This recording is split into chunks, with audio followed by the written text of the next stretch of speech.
Supreme court ने the Kerala story के release पर रोक लगाने से इनकार कर दिया।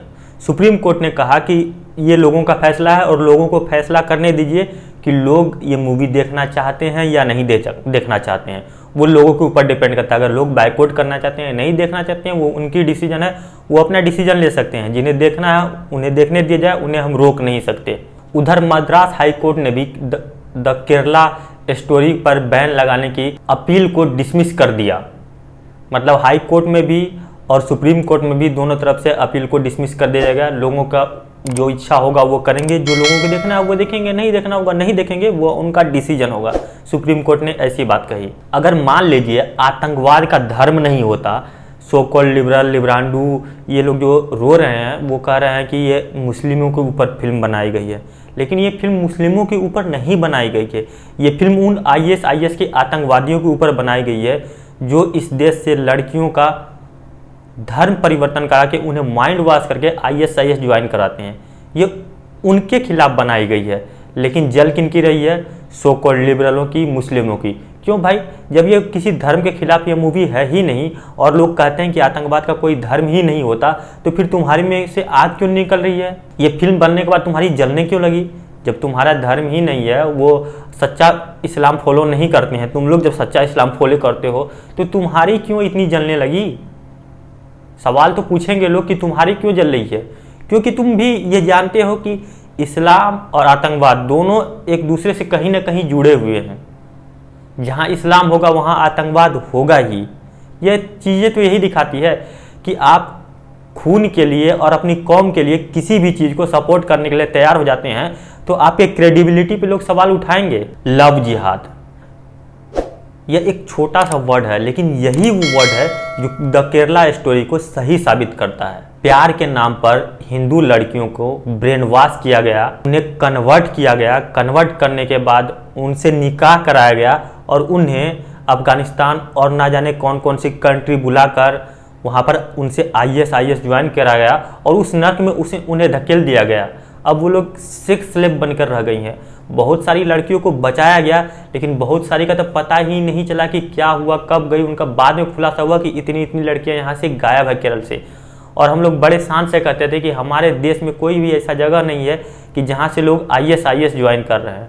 अब देश में एक जगह है जो केरला, सिर्फ केरला के लोग, केरला के मुस्लिम IS ज्वाइन कर रहे हैं। अब सोचिए वहाँ पर किस तरह से लोगों का माइंड वॉश किया जा रहा है, उन्हें कन्वर्ट किया जा रहा है, उनको दिखाया जा रहा है कि तुम्हारा धर्म कितना नीचे है, हमारा धर्म कितना ऊपर है। एक वही है जो ऐसा सब कुछ ठीक कर सकता है, उसी ने सब कुछ बनाया है। तो आप लोग उस चीज़ को ज्वाइन कीजिए और जाके वहाँ पर बम लगा के फट जाइए और अपने साथ 10, 15 लोग, 20 लोग, 50, 100 जितने को ले सकते हो लेकर मार दो। IS का तो यही काम है ना। अदा शर्मा जो द केरला स्टोरी फिल्म में मुख्य कलाकार है, उन्होंने अपने इंटरव्यू में क्या बताया या आप खुद सुन लीजिए। केरला बहुत ही खूबसूरत जगह है, देयर आर बीचेस, बैकवाटर्स सब है, लेकिन ये भी हो रहा है केरला में। और ये शालिनी उन्नीकृष्णन की कहानी है, उसकी फ्रेंड्स की कहानी है, ऐसी बहुत सारी लड़कियों की कहानी है जो ब्रेन वॉश होके या ड्रग होके, बाय द वे कुछ लड़कियों को ब्रेन वॉश किया जाता है जो ईजिली गलेबल है। जो ब्रेन वॉश नहीं किया जा सकता है उनको ड्रग किया जाता है और फिर कन्विंस किया जाता है इंडोक्ट्रिनेशन से। उनको प्रेग्नेंट किया जाता है उनकी मर्ज़ी के ख़िलाफ़। प्यार के धोखे में फंसाते हैं उनको क्योंकि वो लड़कों को पैसे मिलते हैं ये करने के लिए। तो I do not support this at all. मैं कभी नहीं भूल पाऊँगी उसकी मॉम के आँखों में दर्द, या वो लड़की ने मुझे जब अपनी पूरी कहानी नरेट उसने किया था, and she is written a book also, तो मैंने उसका पूरा बुक पढ़ा एंड बुक में डिटेल में लिखा है कि वो उसको फंसाया कैसे गया, स्टार्ट कैसे हुआ। क्योंकि लोग बोलते हैं अरे इतना इजीली कौन फंस सकता है, आप एजुकेटेड नहीं है क्या? ऑफ कोर्स एजुकेशन का कुछ लेना देना नहीं है। वो ड्रग यूज़ करके ना, वो I don't know if I can say the name of the drug, it's a chemical mind altering drug. तो it's also called a drug जहाँ पे आप बहुत फ्री हो जाते हो। अगर आपको कोई वायलेंट चीज़ करनी है ना, आपको गन के साथ लाइक बहुत लोगों को मारना है, तो वो ड्रग के बाद आप में कॉन्फिडेंस आ जाती है और आपको ब्रेन वॉश करना ज़्यादा आसान होता है। It's a very scary thing. और कभी कभी वो लड़कियां फिर वो ड्रग अब्यूज़ करके वो बिलीव करती है कि जो वो कर रहे हैं वो सही है। तो that is one part of the girls. I have also met the girls जो विक्टिम्स हैं, जो वापस आई हैं। बहुत पॉजिटिव लड़कियों से मिली हूँ, एंड कितनी डेयरिंग, लाइक एक जो हमारी श्रुति है जिसकी टेस्टिमोनियल्स है जो वो न्यूज़ चैनल्स पे अभी भी आ रही है, लोग मुझे कह रहे हैं कि मैं डेयरिंग हूँ ये फिल्म करने के लिए, पर you know I think she is so brave because वो अपनी रियल लाइफ की खुद की कहानी बता रही है सबके सामने। आई थिंक वो बहुत कूल है, और उसके जैसे बहुत सारे और लड़कियां हैं 5-6 जो आई थिंक आज वो इंटरव्यू रिलीज़ हुआ उनका, तो आप उनसे बात करोगे तो आपको बहुत इंस्पायरिंग लगेगा because they touch that and come back. तो वो लड़कियों से भी मेरी द केरला स्टोरी कहानी है शालिनी उन्नन कृष्णन की, जिसका माइंड वॉश करके पहले तो उसे लव जिहाद में फंसाया गया, उसके बाद उसका माइंड वॉश किया गया, उसके बाद उसका निकाह कराया गया, उससे पहले उसको कन्वर्ट कराया गया इस्लाम में, और अंत में उसे ISIS के नर्क में ढकेल दिया गया। और ये आपको केरला में जो आप टीवी पर देख रहे होंगे ये सब चीज़ें आपको दिख रही है, कहीं ना कहीं ये धरातल पे है। ये शालिनी उन्नन कृष्णा की कहानी है जो आपको बड़े पर्दे पे दिखाई जा रही है। लोग अभी तक इस चीज़ से अनभिज्ञ थे कि ऐसा भी हो सकता है, ऐसी भी चीज़ें हो रही है हमारे देश में, लोग को तो पता ही नहीं था। अब बहुत सारे लोग अब जाके अवेयर हो रहे हैं कि ऐसी चीज़ें हो सकती है और हो रही है। केरला में जिस तरह से हो रहा है, जिस तरह केरला के CM ने कहा था, जो 2010 में उन्होंने कहा था कि केरला को इस्लामिक स्टेट बनाने की तैयारी चल रही है, अगले 20 सालों में केरला को इस्लामिक स्टेट बना दिया जाएगा। अब एक CM के मुंह से अगर ये बातें बोली जाती है तो कहीं ना कहीं इस बात का कोई ना कोई मतलब तो जरूर होगा। वो मतलब आज आपको दिखने को मिल रहा है कि क्या हो रहा है केरला में। द केरला स्टोरी को कितने लोग बायकॉट कर रहे हैं, जानते हैं क्यों? क्योंकि ये उनके मजहब से जुड़ी चीज़ें हैं। उनके लिए आतंकवादी और कॉमन मैन अगर दोनों मुस्लिम हैं तो वो सेम ही हैं। ऐसे आतंकवादी भी मुस्लिम ही होते हैं, और आप देखेंगे तो जितने भी आतंकवादी हैं सारे मुस्लिम हैं। लोग कहते हैं कि all Muslim are not terrorist, but why all terrorist are Muslim. सभी मुस्लिम आतंकवादी नहीं हैं, लेकिन सवाल तो ये भी है जितने भी आतंकवादी हैं वो सिर्फ मुस्लिम ही क्यों हैं। केरला से इतनी सारी लड़कियां गायब हो गई, कुछ लड़कियों को तो पता भी नहीं चला कि कहाँ गई। वो ISIS से ज्वाइन करने के लिए सीरिया गई, अफगानिस्तान गई, कहाँ गई उन्हें पता भी नहीं चला।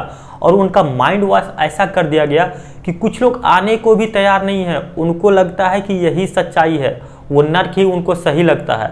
उनको लगता है कि हम अगर बम से फूट गए तो हम पहुंच जाएंगे जन्नत और वहाँ 72 हूरें मिलेंगी। अब इनके लिए लड़कियों के लिए कोई खास व्यवस्था है नहीं जन्नत में, 72 मर्दें मिलेंगे या मिलेंगे नहीं ये मुझे तो नहीं पता, लेकिन आज तक बस हूरों की बातें सुनी थी, तो बस मर्दों के लिए हूरें हैं, औरतों के लिए वहाँ पर कोई सुविधा नहीं है।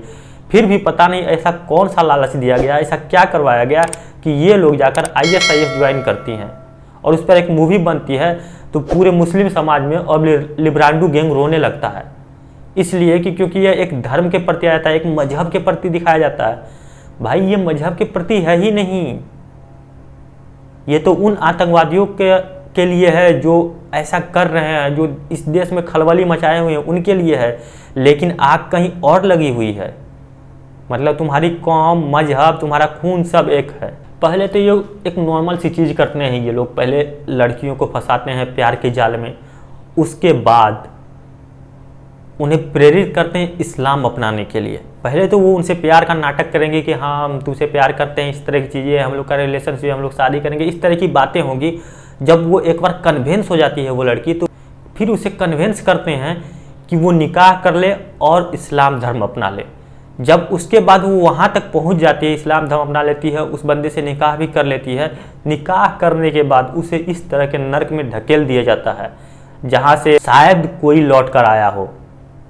और इस चीज़ के लिए उन युवकों को, मुस्लिम युवकों को पैसे मिलते हैं। ISIS प्रोवाइड करती है, अलकायदा प्रोवाइड करती है, बहुत सारी ऐसी आतंकी ऑर्गेनाइजेशन है जो इन्हें प्रोवाइड करती है कि तुम हिंदू लड़कियों को फंसाओ, उन्हें हमारे पास भेजो, हम तुम्हें पैसे देंगे। और ये बहुत धड़ल्ले से चल रहा है केरल में। और ये द केरला स्टोरी इसी चीज़ को उजागर कर रही कि आखिर केरल में चल क्या रहा है। NIA के द्वारा कुछ लड़कियों को बचाया भी गया था और कुछ को एयरपोर्ट पर पकड़ा गया था जब वो सीरिया या अफगानिस्तान के लिए जा रही थी तब। अगर आप चाहते हैं कि आपकी बहन माताओं के साथ ऐसा नहीं हो तो आप केरला स्टोरी ज़रूर से ज़रूर अपने घर में अपने बच्चों को, अपने बहनों को, अपने माताओं को दिखाएं, ताकि उन्हें पता चल सके इस इस्लाम की सच्चाई क्या है। वही सच्चाई द केरला स्टोरी दिखाती है। इसलिए इस्लामिस्ट चाहते हैं कि केरला स्टोरी को बैन कर दिया जाए, लेकिन सुप्रीम कोर्ट ने इस बात को नहीं माना। तो इसलिए आपसे अनुरोध है, अगर आप टिकट अफोर्ड नहीं कर सकते हॉल में जाके, सिनेमा घरों में जाके, तो आप इसे अपने मोबाइल फ़ोन पर डाउनलोड कीजिए और हर बच्चे को दिखाइए, अपने घर में जितने भी लोग हैं। बाकी आप खुद समझदार हैं, आप क्या सोचते हैं इन मुद्दों पर। अगर आपकी कोई राय या कोई विचार है तो आप कमेंट के जरिए हमें दे सकते हैं। अगर ये वीडियो आपको पसंद आए तो वीडियो को लाइक कीजिए, अपने दोस्तों के साथ शेयर कीजिए। अगर आप हमारे चैनल पर नए हैं तो चैनल को सब्सक्राइब कर लीजिए और बेल आइकन दबा लीजिए, ताकि हमारी हर वीडियो की नोटिफिकेशन सबसे पहले आपको मिल सके। ये वीडियो देखने के लिए आपका बहुत बहुत धन्यवाद। मिलते हैं किसी अन्य वीडियो में, तब तक के लिए जय हिंद।